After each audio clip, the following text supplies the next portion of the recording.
पाटेगाव पुलाखाली गोदावरी वाहत्या पाण्यात आढळला एका अज्ञात व्यक्तीचा मृतदेह। या घटनेने परिसरात मोठी खळबळ।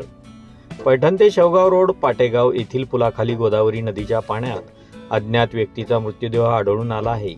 मृतदेह हा पोत्यामध्ये बांधून पाण्यामध्ये टाकल्याचे आढळून आल्याने परिसरात एकच मोठी खळबळ उडाली आहे।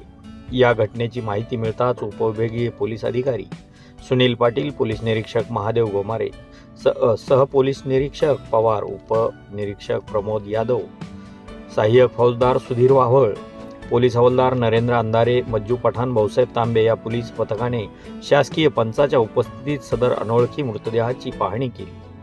चौकशीमध्ये या मृतदेहाचे वय अंदाजे 50 वर्ष असल्याचे समजते। तसेच या व्यक्तीचा पूर्ववैमनस्यातून खून करून सदरील मृतदेह पुरावा नष्ट करण्याच्या हेतूने गोदावरीच्या वाहत्या पाण्यात पोत्यात बांधून आणून टाकल्याचा अंदाज पैठण पोलिसांनी यावेळी व्यक्त केला आहे।